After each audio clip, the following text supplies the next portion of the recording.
Hello, I'm here with Alanen Fingerem, the great teacher from New York City, and I was just on his class, the meditation class, and it inspired me very well, and I just want to ask him a few questions. So hello Alan, how are you doing? Good, Vámi. Wonderful. Great.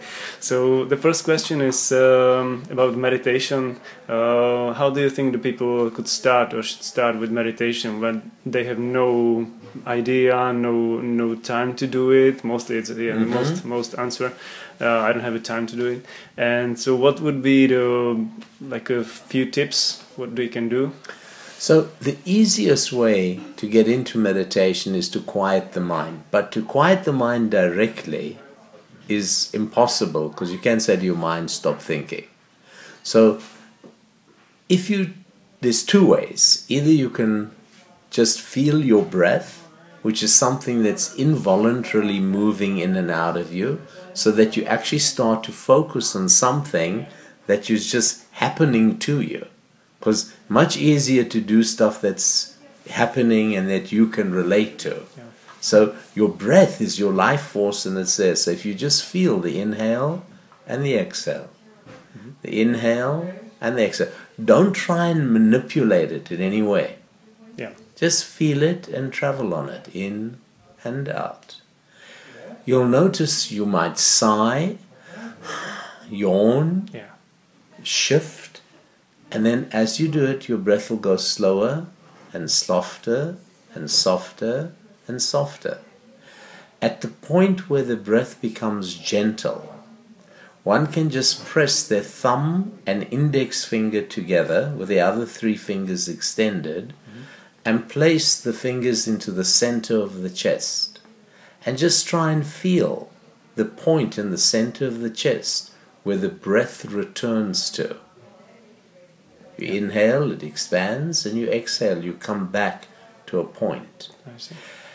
And when the breath pauses and you just sit in that point, you begin to feel that point starts to expand in you. That point that expands is the real you. So the busyness pulls that real you and you get lost in the outside world. But when you can feel that just expanding, it's a sense of unconditional love. Just loving for no reason that fills you. So that's the easiest way to get into meditation. Great. Yeah. Okay, and then what do you think is the good time to, not a good time, but the length of the meditation? Because normally people say, as I mentioned already, that I don't have a time. So is it okay when they start just with 1 minute a day, or is it 3 minutes? 1 minute, the mind hasn't got a chance really to still down. So they can actually even put a timer on and just listen to their breath, come back to the point, and try and just feel that loving stillness that's in the core of every human being. And just feel that loving feeling radiating from you, out of you, and kind of bonding with the energy that's in all beings. Nice. And just feel it and be there. But try for 3 minutes. Okay. So even if it's hard, it's okay. It means that stuff's coming up and you're restless, it's pushing you, but you got to break those patterns. So it's kind of like when you try and break a horse in. Nice. When you first take a wild horse, bucks, right? Yeah. Then you think you've broken it in and it'll do a little bit again. And eventually you'll jump on it and love it, and it'll take you and you both work in unison. That's a great example. Yeah, and will be the same thing for that person. So they should do 3 minutes minimum and break through it. You've got to go through a breakthrough, like the horse. Definitely. Yeah. Okay. And what was your way to meditation? You start with the meditation first, or with asanas, or what was your way? I varied because this is Ishta Yoga. So whatever the person needs, that kind of person is what I'll give them. So if a person gets too spaced out from meditation, I'll make them do the asana afterwards to ground them, mainly a standing asana. If the person is just a restless person, well, the asana before helps them to sort of pull in and still down. Usually I like a little bit of asana, but we add the kriya in before meditation, feeling the energetic patterns, then the meditation, and then a few grounding asanas. So we use the asanas therapeutic to the being. Ishta yoga means the yoga which resonates with the soul. So ishta is that which resonates with your soul. So we will use what's right for the individual rather than saying everybody should just do it like this. Oh, okay. Okay. So there are no rules. We tailor-make it to that person. I see. And when you say it's yoga which resonates with the person, then what is yoga? Like, what do you mean by the yoga? Yoga is many different meanings, but yoga really means pull yourself together from duality, pull yourself back to singularity.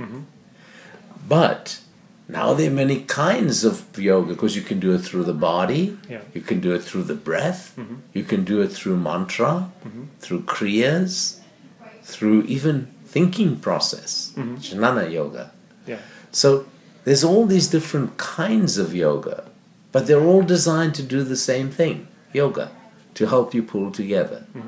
But yoga's become in English a word where we can use it and say the yoga that will resonate with your soul. But it's like which of the forms of yoga, and within those forms, what are the parts that you need to help you gain yoga, oneness. Okay. It's all about oneness. Although some people start yoga about the physical and they sweat and then what poses, and it's amazing when they do it because it makes them concentrate. But ultimately the real power of yoga, after you've done all that, you lie in shavasana and you feel yourself no longer fragmented. Not, you don't lie there saying, God, I did handstand to peacock today. Shoo! You lie there, and after you've done it, it's like, whoa. Yoga. I see. Okay, great. And the last question is, your class was so...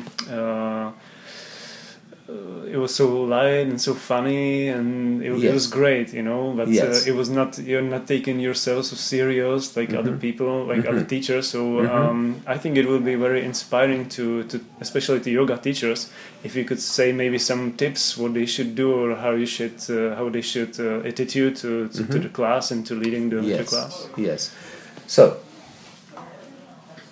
the mind is something that we have and use in life.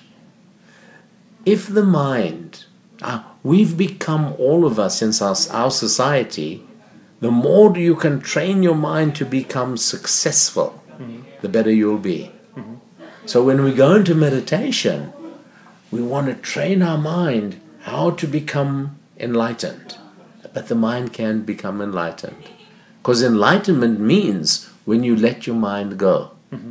So if you become too intentive with the mind, you can't get out of that intenseness of the mind. So if you laugh and you make a joke and someone laughs, after that laughing, that intensity of the mind breaks down. It lets go. And when the mind lets go, you can feel spirit. So even if you were doing an asana, and the intensity of mind is too much of how to do it and trying too hard, it's hard to get it. But if you make a joke and someone laughs or something, you all laugh, and then you come and try it again, you come to it with a freshness from your soul, and it's amazing what you can find. It is. So, my motto always, that the mind can give you enlightenment, but laughing can. Great. But it's only a motto because your mind can also get you there, but it's much harder with the mind because it's too tricky. Let go your mind. Yogas chitta vritti nirodha. Release the vritti. Whatever we can do to help one lose the vritti. But thinking, even being spiritual, even I am a monk, is a problem to you. Because that's a vritti. Vritti nirodha. How do we release the vrittis? Sometimes laughing is an amazing tool. Makes you let go. Because when you laugh, you have to let go. You can't let go when you're serious and laugh.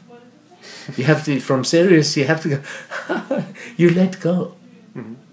So if you can use it, you're not making yoga silly, you're not making laughing all the time, you're using it to let go as a kriya, so that people can find themselves. Okay, great. Thank you very much. All right. Namaste. Namaste. And everyone in Czech and Slovak, have a super wonderful yoga path. Thank you very much. Namaste. Namaste.